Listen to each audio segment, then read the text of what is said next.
LUEINS.com.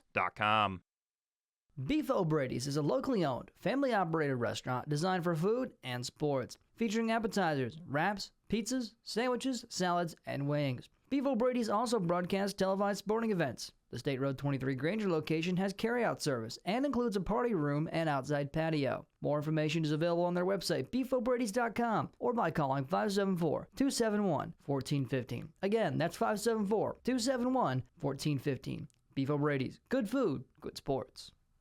Live from Beef O'Brady's in Granger, it's the Coach's Box every Thursday night at 6 on 91.1 The Globe, hosted by Indiana Hall of Fame broadcaster Paul Condry. The Coach's Box features in-depth interviews with high school and collegiate level athletes from all around the region. Get the inside scoop from coaches and get a good look at the behind-the-scenes world of Indiana athletics. Tune into the Coach's Box, once again live every Thursday at 6 on 91.1 The Globe. The 2024 Indiana Football Digest is now available for online order at indianafootballdigest.com. This year's digest is packed to the brim not only with stats and scores, but in-depth and detailed analysis on each Indiana High School Athletic Association team. It also features a section on Indiana collegiate football and quotes from coaches from all around the state, giving readers an inside look at Indiana high school football. The 2024 Indiana Football Digest is available online at indianafootballdigest.com. Welcome back here on Regional Radio Sports 91.1 FM The Globe, globeradio.org. I'm Paul Condry along with Fred Maxey. Thanks for joining us here from our favorite Thursday night home. We're going to be talking a little American tackle football here today. We may even dabble into basketball. We're going to bring in our good friend Brendan King. Brendan's going to be doing the Mudsock game between Hamilton Southeastern and Fishers. BK, I remember, once again at 67, I can say that with great confidence. I remember when Hamilton, Southeastern, and Fishers were 1A schools. That's certainly not even the situation that you can remember. You remember when Westfield was a 1A state finalist. I mean, but that's a whole nother world. So what are you going to tell me about this game? Great rivalry. Yeah, well, I mean, that was well before my time. I mean, I got to Indianapolis in 2013, so by the time I got to college going to Butler, you know, they were well-established programs. So it was easy to learn along the way just how dominant they were. And boy, man, I think this is going to be a great one, especially after last year. You take into account not only did HSE beat Fishers twice, knocked them off in Week 3 last year, but also ended their season in the sectional. Fishers coming in at 2-1. HSE is 3-0. Big thing, Paul, right away is HSE has lost their starting running back, A.Z. Wallace, who scored 4 times in Week 1, 112 rush yards against Carroll Fort Wayne. Has missed the last couple of weeks. He's not going to play tomorrow.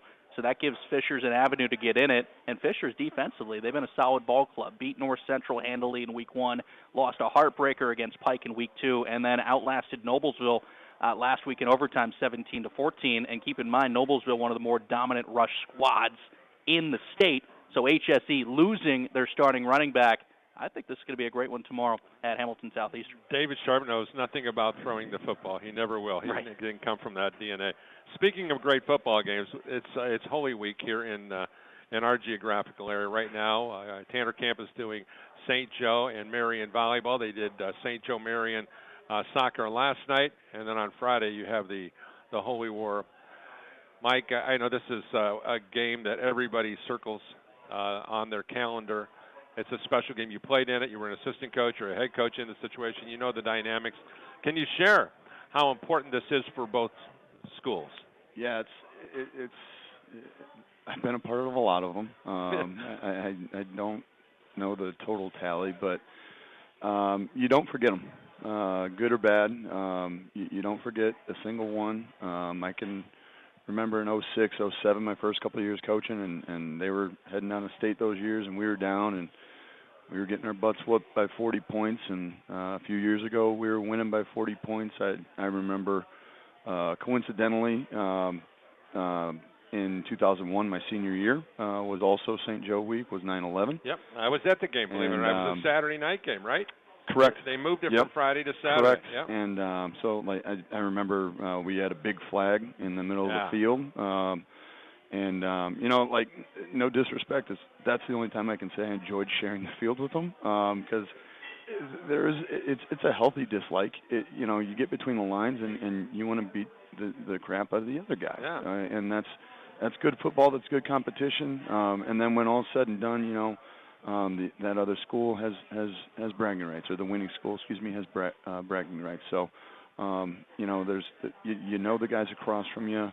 I can't say I ever played with any of them. Like, they were never in my schools or on my travel teams, but we're always competing against them. So you see them a lot, and you want nothing more than to send them home.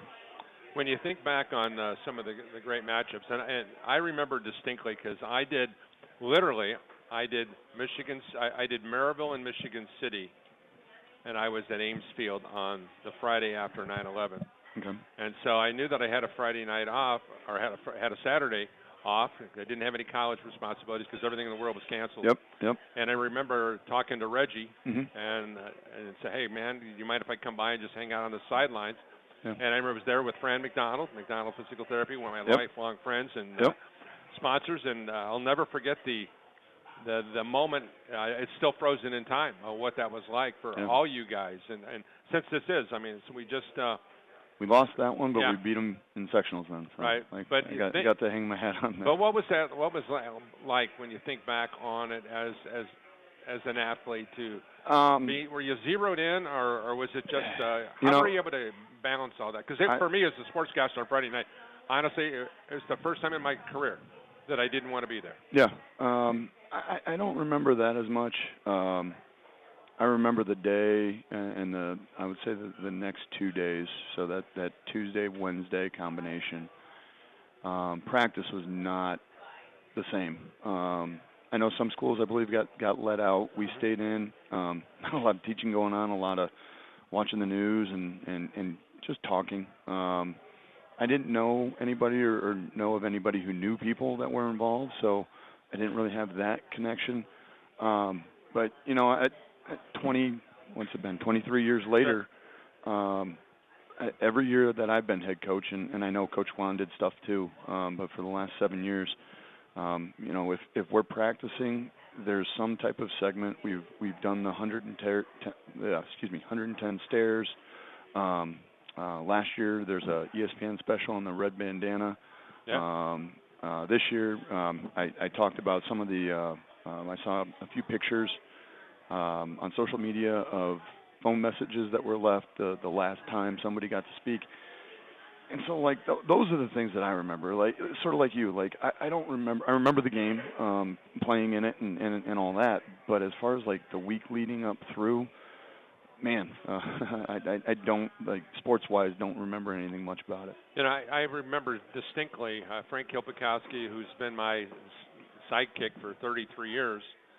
Steve McIntyre has been with me for 27 years. But I remember, because this is right before my son went in the Marine Corps, and so I'm going into that mindset of, and I'm just thinking to myself, how are we going to change as a country? And I'm thinking the Maryville kids and the Michigan City kids at Ames Field, and I remember the coaches bringing both teams out together. Yep. And they were side by side. There was such an amazing amount of unity that day.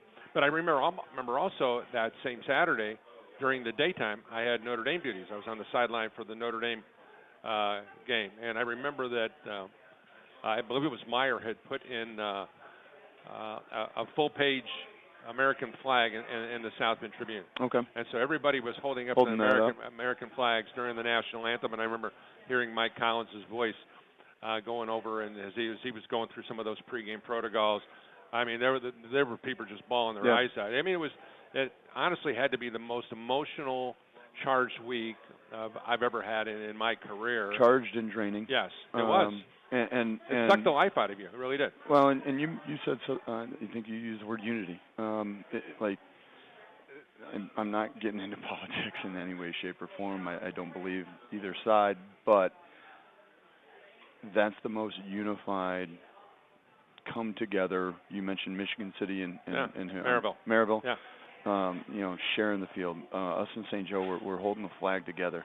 It didn't matter who you were. You were an American. You stood next to one another. You hugged one another. You were there for one another. And that's another message over those meetings that I mentioned. That it's the most unified in my 40 whatever years I've been around. That I can recall this country and just humanity in general being. And there's a lot of good from that. And my message to the kids is, like, love one another and don't get us back to that point. So, it's a lesson to be learned in a lot of ways. Once again, if you're looking to lead with purpose, Rooted Influence by Ryan Lutz is the story of a football coach determined to prove his doubters wrong, and a former quarterback struggling to reclaim his life. Rooted Influence, a journey of resilience, redemption, and finding the root of lasting leadership. Available on Amazon or RyanSpencerLutz.com. We're going to take a quick timeout, come back and continue our conversation with BK and Mike Davidson. We'll be back with more right after this 60-second timeout on 91.1 FM The Globe and globeradio.org. Did you know there's a place right here in Michiana that provides comfort and care for families of sick or injured children? Ronald McDonald House Charities of Michiana gives families everything they need, whether it's a hot shower, a comfortable bed, or a home-cooked meal. This allows parents to truly prioritize the health and well-being of their child. Because of people in this community just like you, RMHC Michiana provides their services at zero cost to the families. Find out how you can volunteer or donate to rmhcmichiana.org. Eric Gunther and State Farm Insurance are proud to underwrite a portion of tonight's game on the Regional Radio Sports Network. Eric's office is located at 356 South Michigan Street in South Bend. Under State Farm Insurance Agency, Eric offers auto and health insurance, as well as financial services. For more information on these or other products that State Farm offers, Eric can be reached at 574-291-1597. Like a good neighbor, State Farm is there. The Coach's Box is being presented tonight by Harris & Sons Construction. For over a decade, Harris & Sons Construction has offered a full-service remodeling and construction. Projects include kitchen, bathroom, and interior home remodeling. In addition, Harris & Sons Construction also offers roofing, siding, and interior and exterior painting. For more information on the services of Harris & Sons Construction, the phone number is 574-514-2104. We welcome you here to the Coach's Box on 91.1 FM, the Globe. I'm Paul Cowdery alongside Fred Maxey. Great to have the pride of Butler University with us here today, Brendan King. He's just finished up his baseball season with the South Bend Cubs. We'll get some thoughts on that from BK, but we're in the middle of this high school football thing right now, and I know when you look at the big picture on this stuff right now, Brendan, I know that you listen to these stories intently, but I mean, you were just you were just 2 or 3 years old, right? 9/11? Yeah. I was in first grade, Okay. so I was a little. What do you remember? Not much, other than my mom picking me up from school. That's about it. But I will say I didn't have a moment like you guys where I really connected with the day until actually I joined the Cubs organization. I'm lucky enough to have done some games at Wrigley Field, recording tape. You know, as a broadcaster, you're always trying to build tape, and the Cubs have allowed me to be at Wrigley year by year to do one individual game to have tape to send out for the off season and send to your mentors. So I've been lucky enough to have the likes of Pat Hughes and Len Casper and Ken Korak, the voice of the Oakland A's, help me out. So long story short there, I did not connect with the sadness and remembrance of 9/11 until the first time I ever got to broadcast a game at Wrigley Field. September 11th, 2018, I was a year out of college. I was in my first year with the Cubs and nervous as all heck, and standing in the broadcast booth, everybody stood and they had a flag. You know, you've been to Wrigley. Yeah. Corner to corner, man, how big that flag was. It was unbelievable. So seeing that really made me think back to that day. And, you know, I found out years later my dad was in New York weeks prior.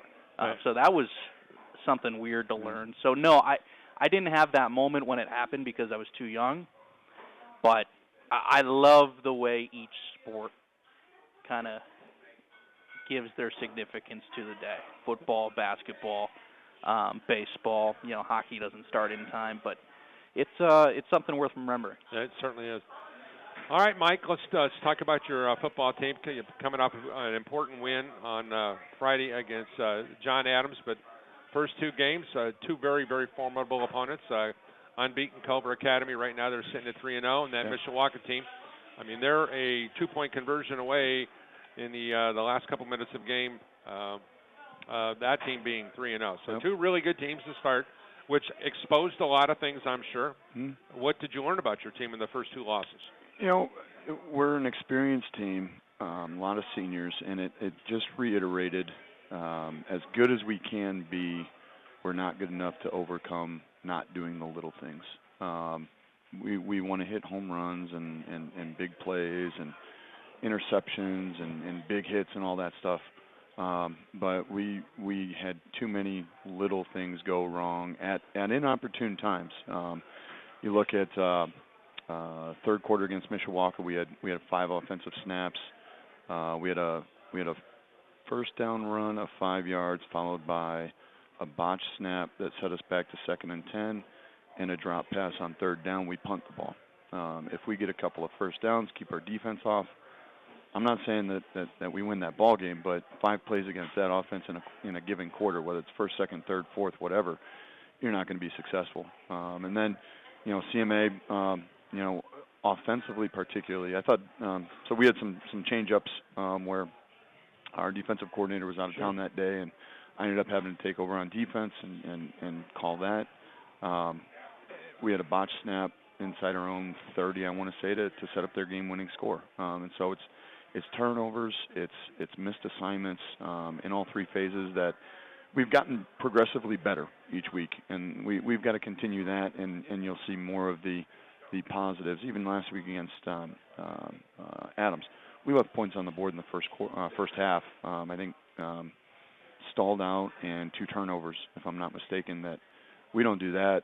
I mean, it's a running clock, and our freshmen and everybody are getting in the second half. And I know that we talked prior to the show that Giovanni Garcia de la Torre is out. Duboc is out too, your stud offensive lineman. And I thought Lucas Marr did a really nice job in the game that I broadcast against CMA. I thought he managed things, but I was really impressed with Brian Osmond, the running back, and looking at his numbers. 345 yards in 3 contests. I mean, that's 115 yards a game.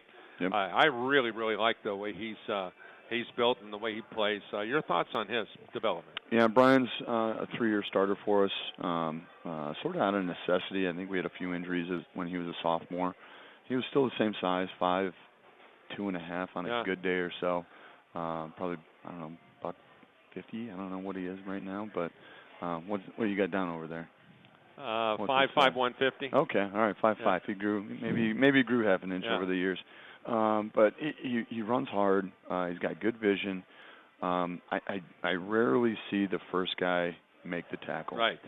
Defenses that have success on us are the defenses that we struggle to get hats on, and when they got 2 or 3 guys, I mean, there's not a lot of running backs that can take on 2 or 3 guys. So Brian's always he gets tweaked here or there, a hand, a foot, an elbow over the years, but I think he avoids the major hits for the most part, and always does a good job of falling forward. You never really see him, even though he's 150 pounds, you never see him getting blasted back, and does a good job for us in our pass protection as well. So it's not like we have to take him out when we want to throw the football.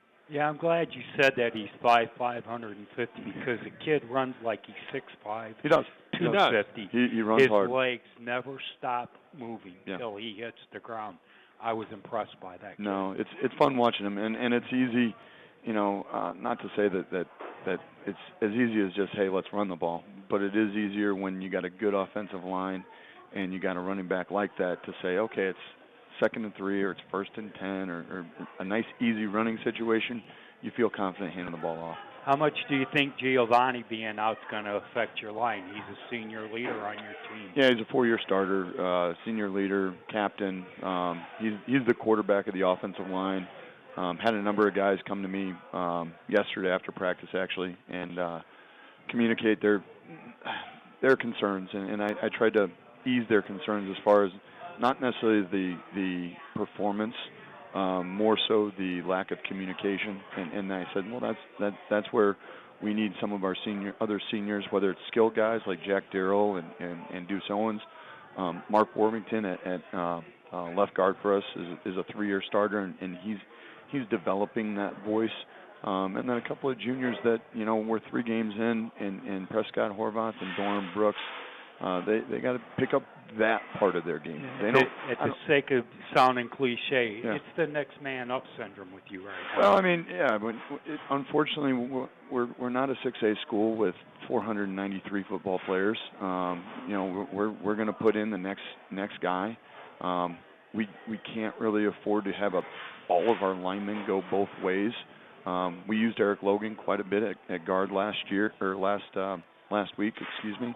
But that hurts us defensively. So it's a balancing act. And so we got a few guys that between J.P. Shue, Caden Lee, Cam Clark, and Eric Logan to step in and hopefully have some consistency. But there's going to be a rotation up there at center and guard for us. Braxton Brooks, Deuce Owens, both averaging 11 and 16 yards per reception.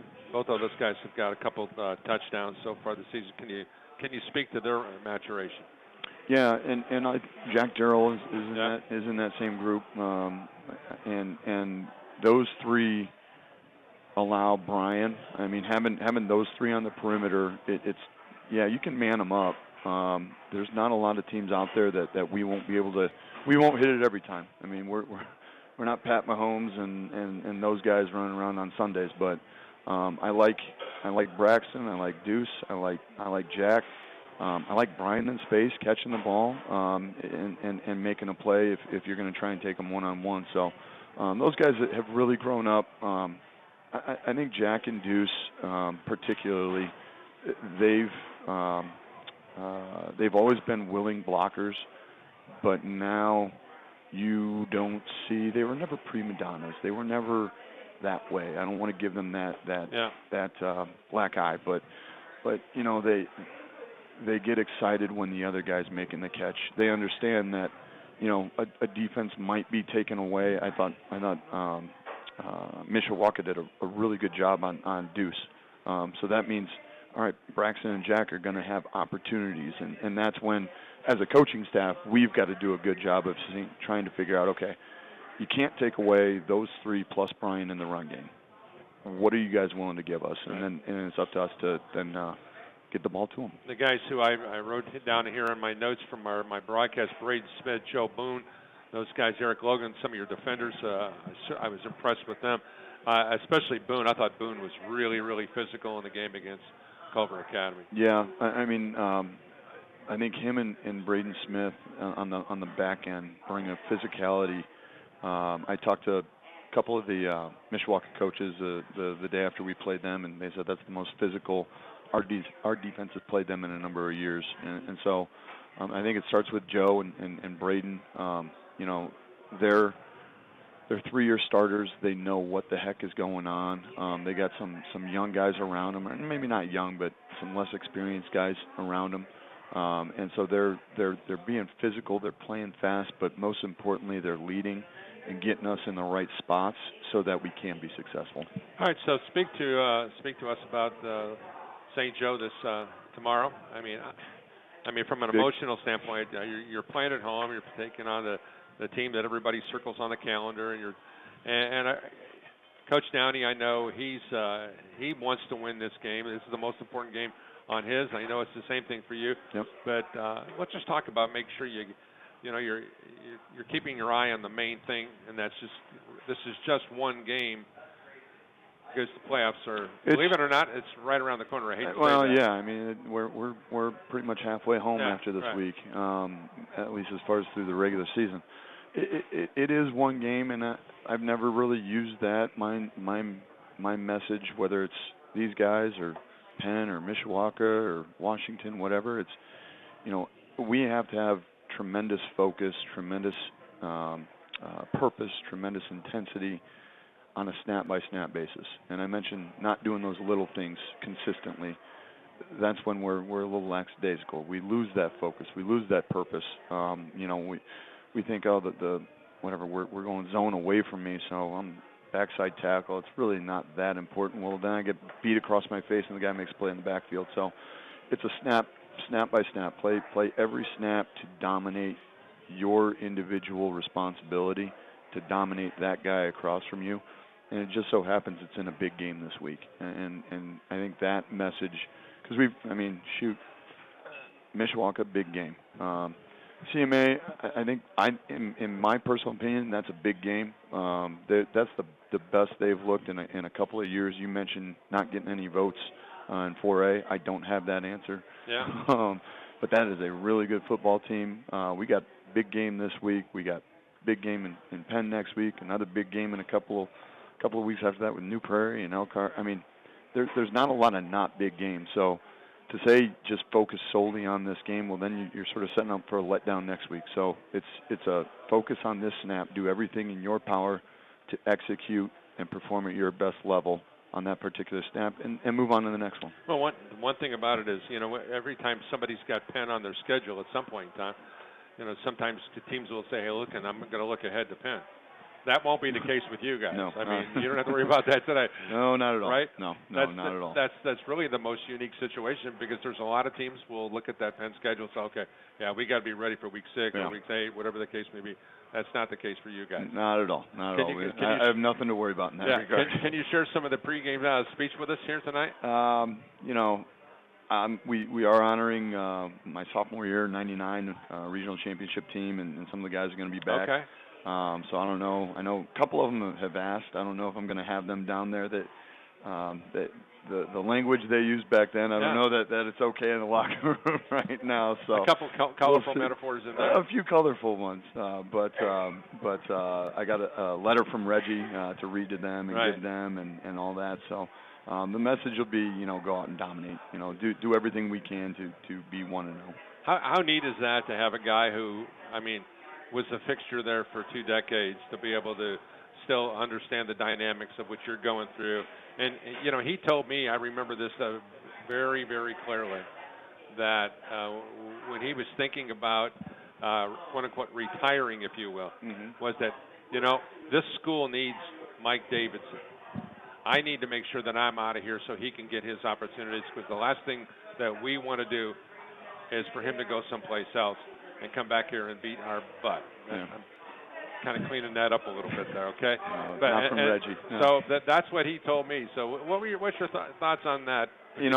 Outside of my dad, he's the most influential male person in my life.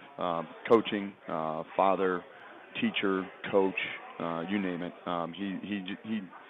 He hit me in all those areas. And so, hearing that and knowing that, him and I talked about it a lot. Sure. And to know that he's a phone call away, an email away. I think they're week 2 or 3 up there right now. Week 3. I think they lost by a point last week, I believe that's what he said. So, touching base with him and hearing, and those things that I mentioned are the same things that in his letter to the 99 crew. Sure. Like, believe me, the 13-1 and all the wins, that was fun. But the guys that are fathers, leaders, military members, like that's the best part of it. And I'm getting to see, there's a few guys now that I'm a little older where it's like, wait a minute, you got a kid now? God bless you. And they're telling me about their kids and their jobs and all that. So it's really awesome to have Reggie. It's a blessing that not a lot of other head coaches do. I'll tell you, quite frankly, that when Randall went to the Marine Corps, Reggie was the most encouraging guy, because he walked me through, hey, this is what he's doing this week, this is what he's doing this week. And as a dad, kind of nervous about your son trying to figure it out. And then when Randy got hurt in the Marine Corps, it was, okay, here's what we need to do with the VA. We need to do all this. Yep. I tell you what, I would tell you this without reservation. He is one of the greatest human beings I've ever encountered in my life. Amen. You can't say any better than that. All right. Well, we're going to take a quick timeout and come back and get more of the Coach's Box live from Beef O'Brady's. Stay tuned. More things coming your way right after this 2-minute timeout on Regional Radio Sports. Did you know there's a place right here in Michiana that provides comfort and care for families of sick or injured children? Ronald McDonald House Charities of Michiana gives families everything they need, whether it's a hot shower, a comfortable bed, or a home-cooked meal. This allows parents to truly prioritize the health and well-being of their child. Because of people in this community just like you, RMHC Michiana provides their services at zero cost to the families. Find out how you can volunteer or donate to rmhcmichiana.org. Eric Gunther and State Farm Insurance are proud to underwrite a portion of tonight's game on the Regional Radio Sports Network. Eric's office is located at 356 South Michigan Street in South Bend. Under State Farm Insurance Agency, Eric offers auto and health insurance, as well as financial services. For more information on these or other products that State Farm offers, Eric can be reached at 574-291-1597. Like a good neighbor, State Farm is there. Beef O'Brady's is a locally owned, family-operated restaurant designed for food and sports, featuring appetizers, wraps, pizzas, sandwiches, salads, and wings. Beef O'Brady's also broadcasts televised sporting events. The State Road 23 Granger location has carryout service and includes a party room and outside patio. More information is available on their website, beefobradys.com, or by calling 574-271-1415. Again, that's 574-271-1415. Beef O'Brady's. Good food, good sports.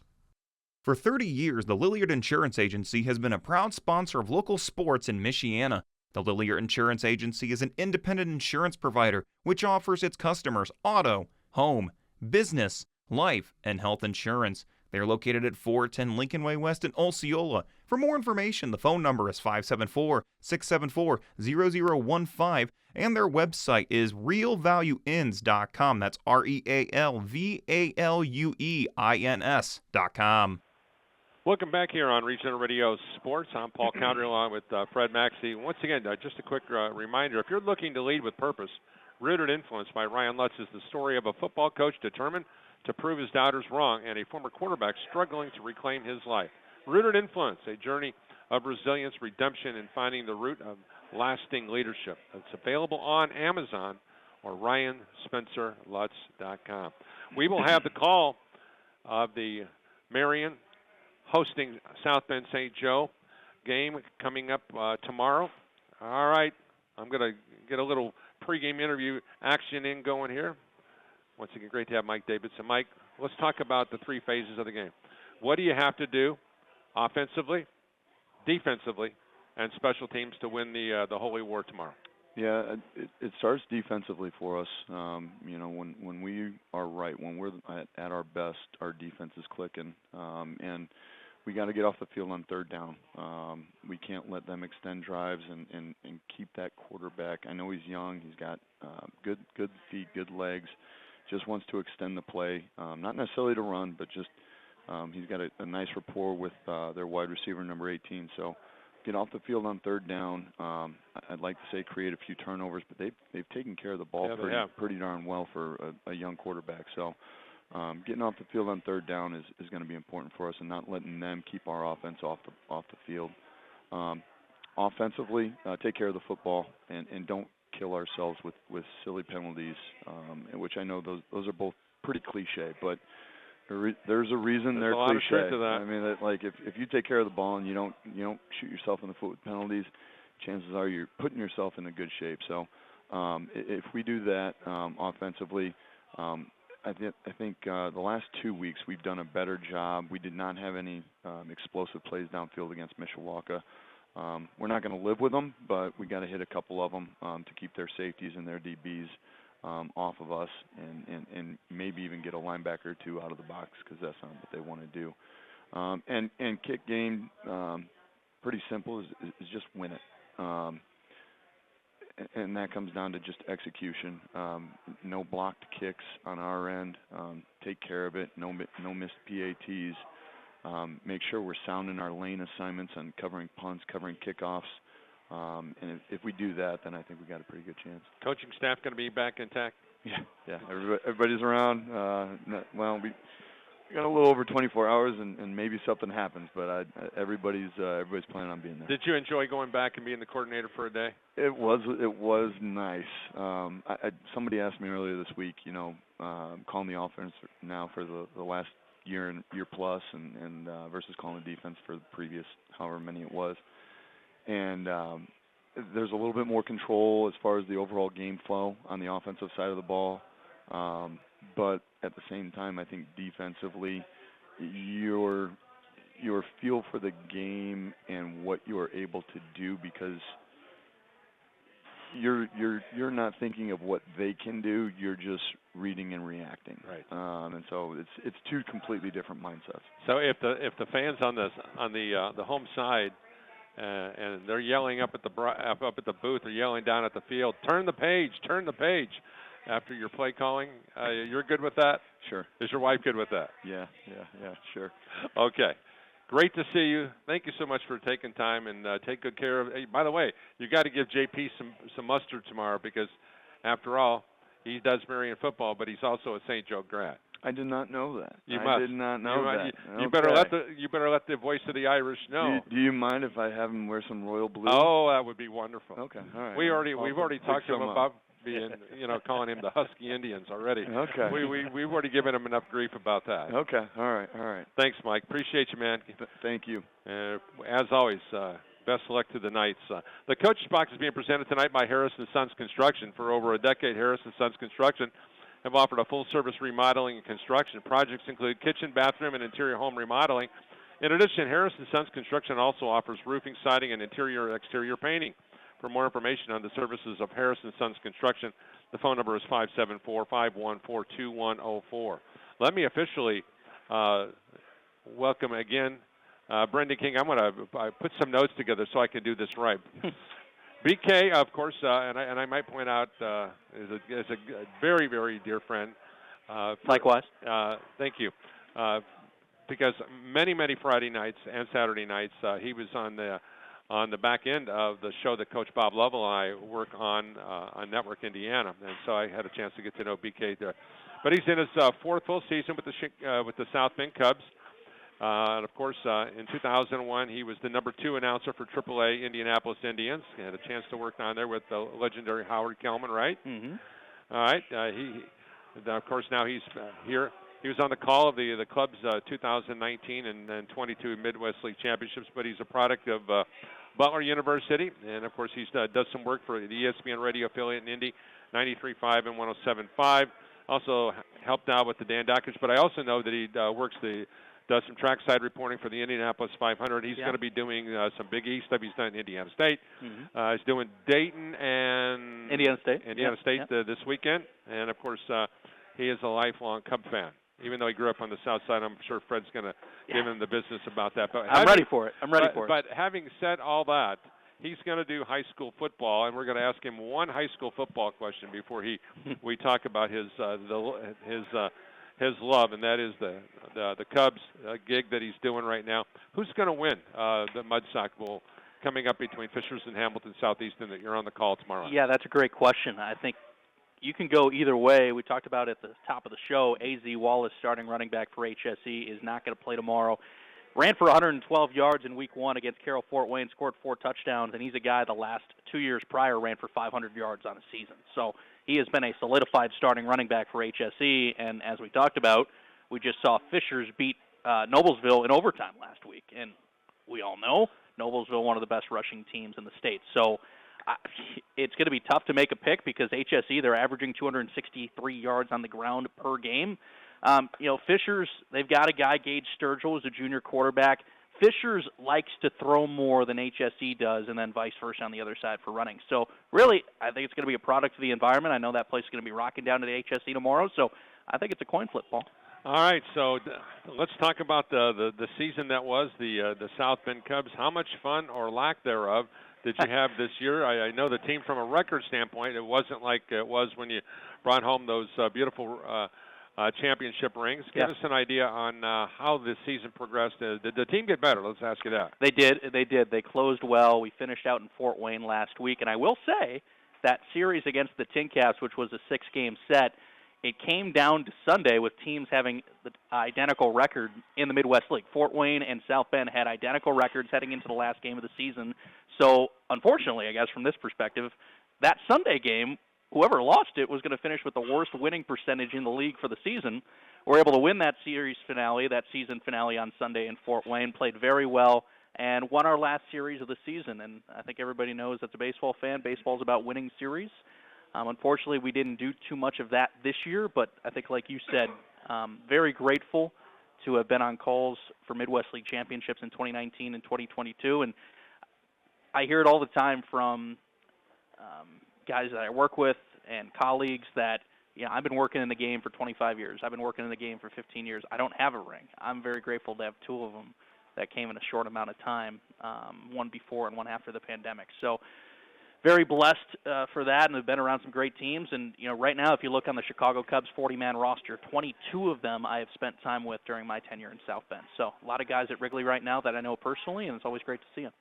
When you look back on relationships, and it was interesting, and Mike and I were talking about our relationship with Reggie Glon, it's really, to me, it's the most important, and hands down, it's the most gratifying thing that I get to do as a sportscaster, sports writer, publicist, whatever you want to say. That is my favorite thing. I got a nice card from you, and another one from a student athlete that I covered 2 years ago. They wrote me a really nice text message.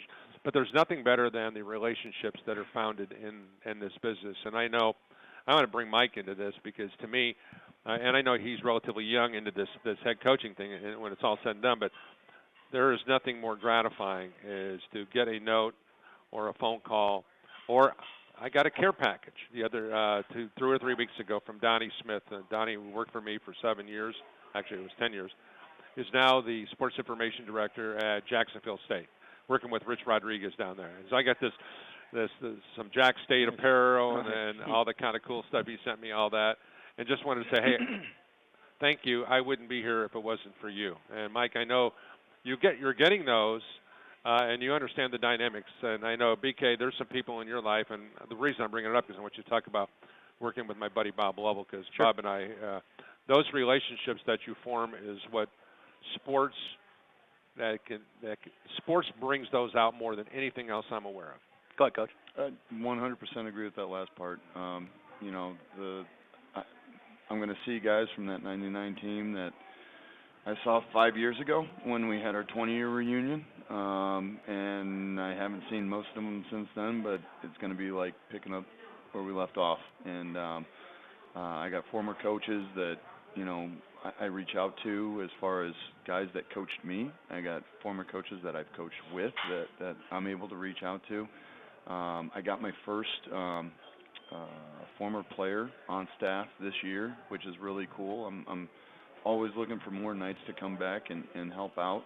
And it's fun because I most of the time I don't get any care packages so far. I'm not that but big. You're not 67, though, Michael. So come on now. But I get a text message from a kid, Gavin Stefanik, heading into week 1. Coach, kick butt this week. That's the greatest thing in the world, man. Those things mean so much. And I got a kid on the team now. He's a junior that for the 2.5 now years that he's been a part of this program, every time coming off the field, he gives me a fist bump. Thanks, Coach. And I tried telling the guys that, not just from a coach, but do that for one another. Do that to a teacher. Do that to your parents. Absolutely. Because you don't know when that thanks means, man, I was having the worst day of my life, and that's just a pick-me-up. Most days, appreciate it, keep going. And then there's that one day, and it's just like, man, that's awesome. So I've kept every letter, and I've got 4 or 5 binders that I've accumulated over the year from coaches. Now I'm keeping them in my email, but back in the days where people actually sent cards and letters, and I have 1 or 2 days that during the course of the year where things just absolutely stink. Yep. And I know exactly what I do. Go dig them. I go dig them out, and I think, hey, listen. Matter of fact, I got one. I wasn't even having a bad day. I got a note from Craig Buzia yesterday. Hey, man, just keep doing what you're doing. Nobody does better. Those kind of things. Yep. And those are the pivotal. And you're going to get those, BK, from those 22 players. When they get to the point, they're going to come back and say, hey, listen, man, that relationship that you formed when they were in single-A baseball are going to be it's going to exponentially bless you when you're older. Trust me on that. Well, they already have in ways, Paul. I mean, you look at a guy like Pete Crow-Armstrong in the Chicago Cubs right now. He just made 3 dazzling plays in center field out in L.A. and texted Pete the other night, hey, man, keep kicking butt, kind of like what Coach was saying. And, we have remained friends. Porter Hodge is now the Chicago Cubs closer. He threw the championship game in 2022 out in Lake County. Every year at spring training, I get together with left-hander Luke Little for dinner. But the list goes on and on. So, and I think the best part about it is we're just scratching the surface when we say 22, because there are more and more players coming up at Iowa, the AAA affiliate of the Cubs, and Tennessee, the AA affiliate down in Knoxville, fellas that have been with us the last number of years. And you meet these guys when they're 18, 19, and I'm still very grateful. I'm 29, so I'm still relatively a similar age to the players, and that's one thing I've really not have taken for granted at all, because I know it's not going to be that way forever, and those friendships mean a lot. One of the guys that's been a big influence in your career is a guy that I've had a chance to spend 30-plus years of my life with. Bob Lovell and I started doing Indiana Sports Talk when, in its infancy, our station out in Northwest Indiana was one of those original affiliates. And Bob and I worked so much. We have so much fun together, and you know that. You've been on the back end of those phone calls. Sure You hear us yakking it up and having a good time. So let's talk about how important Coach Lovell's been in your life. Infinitely. I still remember the first phone call I had with the guy. I was broadcasting at the time in the Cape Cod League. Tanya and I have talked about that a lot before, because you guys take your main trips, and Cape Cod is a wonderful place. And I'm a guy that's been lucky enough to live on both coasts. Cape Cod, the College Summer League in 2016, my first pro opportunity came in Boise, Idaho in 2017, traveling the West Coast, playing in Boise and Spokane and Vancouver and Seattle and Eugene, and the list goes on. But there was nothing like the Cape Cod League, because I was 21, the entirety of the team was 21, my broadcast partner was 21.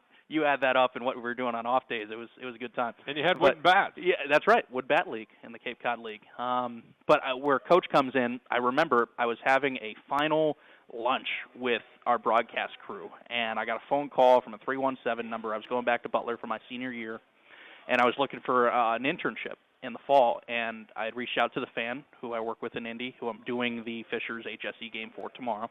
I've had a long-standing relationship with her now, and the 317 number I answered is Bob Lovell. And never talked to him in my life, but my contact was passed along to him by a guy named John Griffin, who was a sales associate down in Indy. Funny enough, I went to school with his son, so John and I got close with that. He says, hey, I'm going to put you in touch with Lovell. And he does, and I'm sitting on a park bench in Cape Cod looking at the ocean, talking with Lovell about, hey, there's potential someday. If you take this internship, maybe you can do Indiana Sports Talk with me. Maybe you can get on the scoreboard updates. Maybe that leads to more. Here we are in 2024. That was 2016. Life has gone just that way.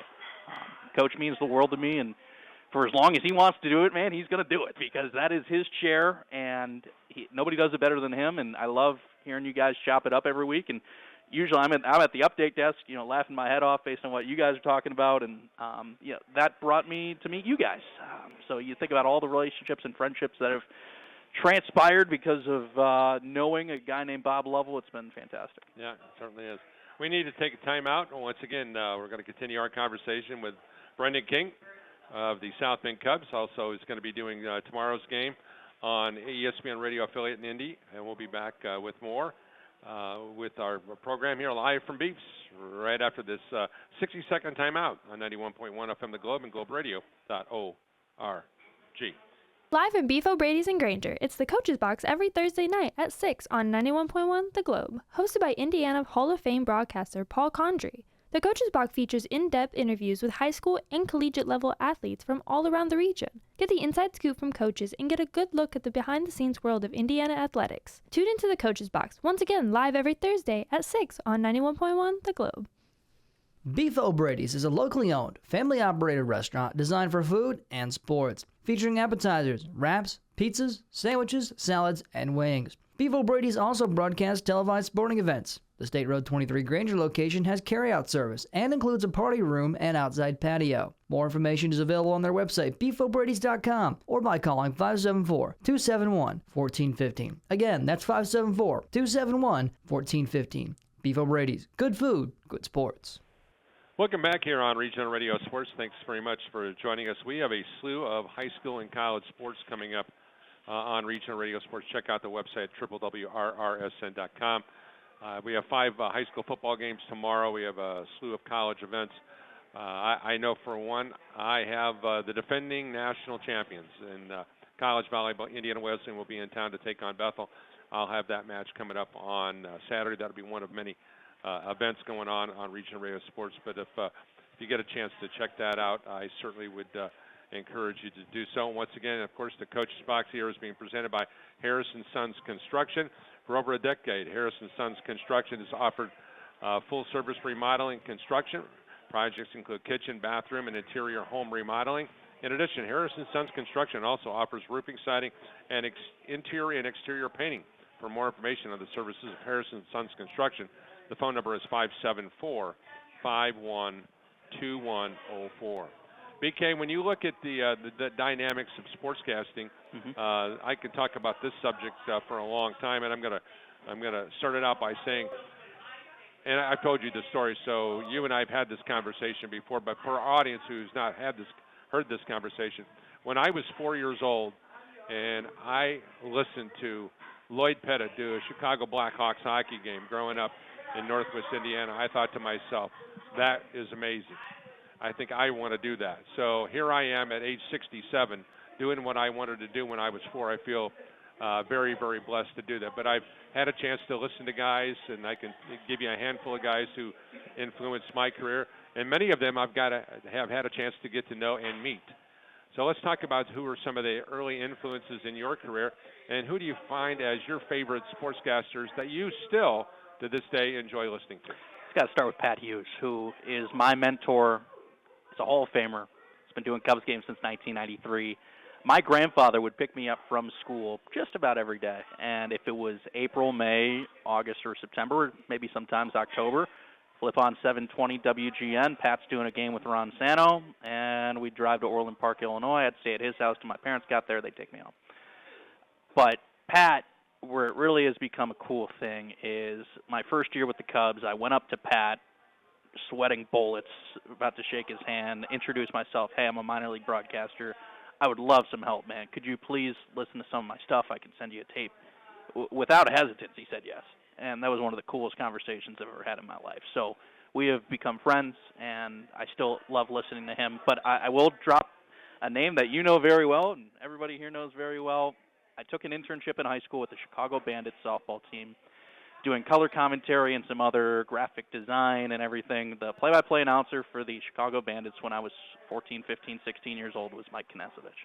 And I met Kinez, Notre Dame grad. My dad's a Notre Dame grad, so we instantly hit it off there. And I was fortunate enough to do some color with Kinez and learned so much along the way. Didn't even realize that he was in this same realm as you. And incredible. Been on this team for 34 years, yeah. Mike's a legend, and thankfully I've stayed close with him to this day. And I can't thank him enough for just inviting me into his broadcast booth to do a little color. I was 15. I didn't know what I was doing. Who knows if it was even insightful commentary. But Mike Kinezovich let me hang out. So between Pat and Kinez, I've had the best. Do you find yourself, and I know you and I have had the conversation, when I listen to guys, I'm yelling at them. I mean, people are yelling. Sports fans are yelling at guys and gals on the field or on the court, whatever the case, or on the ice, whatever the case. Mm-hmm. I'm yelling at the sports guys. So how come you didn't tell me this? How come I didn't know this? You're not painting a good enough picture for me. Never had to worry about that with Pat. The guy's a master at painting the picture. So, no, I think that does happen at all levels, even the big leagues. And, you just hope that, God willing, someday I can get up there and hopefully somebody enjoys listening to my work. So. All right, so give us an idea on what is on the horizon for you, because I know the Indy 500 thing is a really big thing for you, and I know that's something that's a pivotal resume builder, and that has to be something really, really special. And one of my best friends, Mark Janes, I've shared this story with Mark Janes. He's just one of the greatest people you ever want to be around, the voice of the 500, one of my dearest friends, and you look at working with a guy like that and working with the 500 grouping that's all apart. So let's talk about some of the other things you like to do and some things that are on the horizon. Yeah, amazing human being, Mark Janes, for sure. It doesn't happen without the South Bend Cubs. When I came back to the team in 2022, after I was working with Howard in 21, I had told the team, hey, I've got a good thing going in Indy with the 500 in May. I know that kind of puts a dent in the things from our broadcast perspective, but the team totally understood, and they let me attend the Indy 500 practice qualifying race weekend each and every year. So that's amazing. But I think, number one, after a 132-game baseball season, traveling and playing every day, got to capitalize on a little rest, so I'm going to go see my parents down in Florida. They spend most of the year down there in Naples. Take a little time just to relax for a minute. Got a bunch of weddings this fall for family and friends, kind of at that stage in life. And then dip right back into college hoops. Going to be doing Indiana State basketball.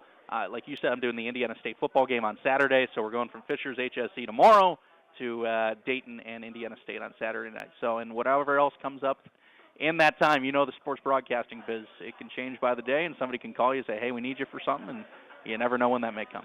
What's been your favorite venue so far in that minor league circuit that you've had a chance to go to? Good question. I think, South Bend's remarkable, and now the renovation is starting. Second deck going in at Four Winds Field, brand new playing surface. Actually, the groundskeeper for the White Sox is in charge of the new playing surface, so he is out here in South Bend every day. Hopefully he's a winner because the team is not. Well, he is known as the sod father. Well, so they did. They put in grass in 2015. Okay. But I don't pay that much. Yeah. But no, brand new grass and everything going in. Guy's known as the sod father. Yeah. So he is truly, I suppose. Yeah. So now he's here in South Bend. But to answer your question, Fort Wayne is wonderful. I'm not sure if you've been to Parkview Field before, but it is. You feel like a big league broadcaster there. They've got the PA announcer above you announcing if it's a hit or an error. They've got the two decks. They got everything. So I think besides us, if you like going to a place, it's for sure Fort Wayne. I tell you what, Trevor Andrews, the head football coach at Dayton, was on the cover of our very first Indiana football book in 1993. And then, speaking of the cover of the Indiana Football Digest, on Saturday, Thomas Hammock, the head football coach at Northern Illinois, who beat Notre Dame on Saturday. It was also on the cover of Luers, right? Yeah, from Bishop Luers High School. Was on the cover of our Indiana Football Digest. That's got to be a tough one, Mike, for the Notre Dame faithful to. I'm not a part of the faithful. It doesn't affect me, but my boys are, and they weren't very happy. Yeah. So it goes to show, like, you got to come in prepared regardless of what your record is, and you always got a shot.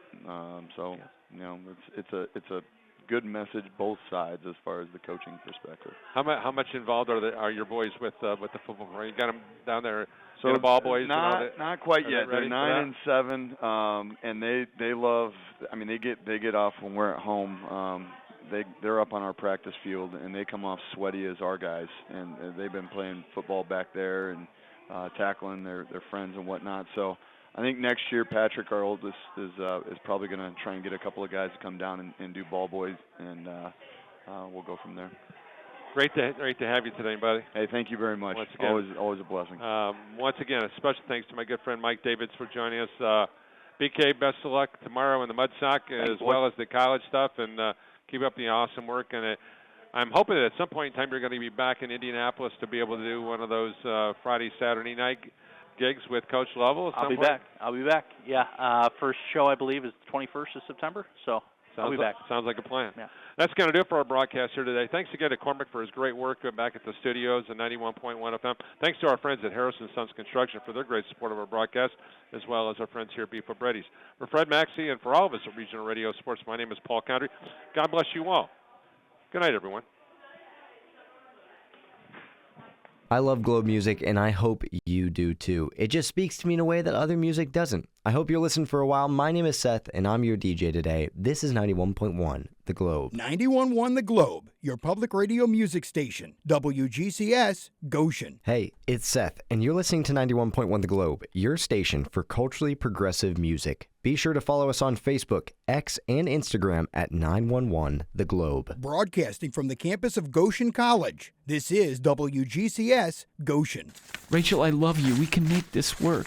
I love you too, but I just need more. Is there anything I can do to make you stay? I don't think so, unless you can become more culturally progressive. Well, I started listening to 91.1 The Globe.